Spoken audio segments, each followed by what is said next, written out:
Cambodia, oh, look at Cambodia, 97%. ប្រធានសភាពាណិជ្ជកម្មអាមេរិកប្រចាំនៅកម្ពុជា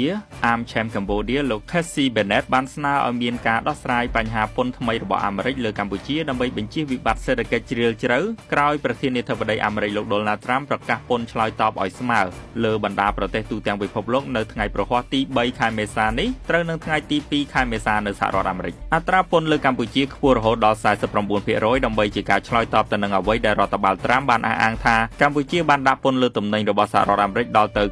97% បើតាមការបញ្ជាក់របស់រដ្ឋបាលលោក Donald Trump ពន្ធនេះនឹងចូលជាធរមាននៅថ្ងៃទី9ខែមេសាខាងមុខប្រតិកម្មទៅនឹងការវិវត្តចុងក្រោយនេះលោក Chessy បានបង្ហោះលើបណ្ដាញសង្គម Facebook យ៉ាងដូចនេះថាព្រឹកនេះលោក Trump ប្រកាសដំឡើងពន្ធ 49% សម្រាប់ទំនិញកម្ពុជាប្រសិនបើមិនបានដោះស្រាយយ៉ាងម៉ត់ចត់ក្នុងសប្តាហ៍នេះទេនោះនឹងបំផ្លាញសេដ្ឋកិច្ចកម្ពុជានិងបង្កើតឲ្យមានវិបត្តិសេដ្ឋកិច្ចយ៉ាងជ្រៅបាត់បង់ការងាររាប់សែននាក់អស្ថិរភាពសង្គមនិងលំហូរចេញនូវមូលធនយ៉ាងឆាប់រហ័សឆ្លើយតបទៅនឹងសំណួររបស់កម្ពុជាថ្មីមន្ត្រីជំនាញដដែលបាននិយាយថាសហរដ្ឋអាមេរិកបើកចំហសម្រាប់ការចរចាប៉ុន្តែការកំណត់គិតត្រឹមថ្ងៃទី9ខែមេសាដូច្នេះកម្ពុជាត្រូវតែតាក់ទងដោះស្រាយជាបន្ទាន់អត្រា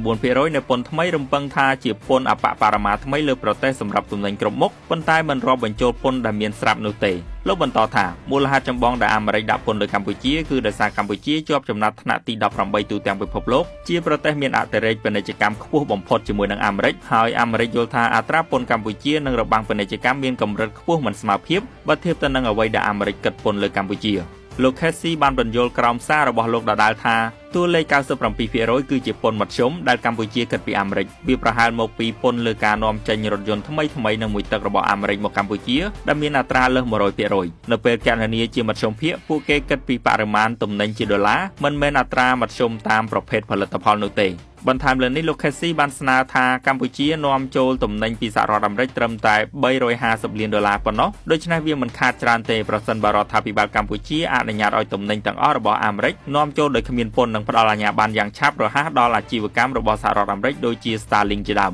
ត្រង់ចំណុចនេះលោកបានគូបញ្ជាក់ថាកម្ពុជាបាននាំចេញទៅអាមេរិក$12.8 ប៊ីលានក្នុងឆ្នាំ2024ខណៈកម្ពុជានាំចូលពីអាមេរិកវិញត្រឹមតែ$0.3 ប៊ីលានប៉ុណ្ណោះដូច្នេះសម្រាប់ខ្ញុំដំណោះស្រាយគឺសាមញ្ញអនុញ្ញាតឲ្យសហរដ្ឋអាមេរិកនាំចេញមកកម្ពុជាដោយមិនយកពន្ធសម្រាប់រយៈពេល4ឆ្នាំជាមួយនឹងជម្រើសផ្លាស់ប្ដូរថ្មីបន្ទាប់ពីនោះកម្ពុជានឹងបាត់បង់ពន្ធលើទំនិញ$0.3 ប៊ីលានប៉ុន្តែកម្ពុជានឹងទទួលចំណូល$12.8 ប៊ីលាន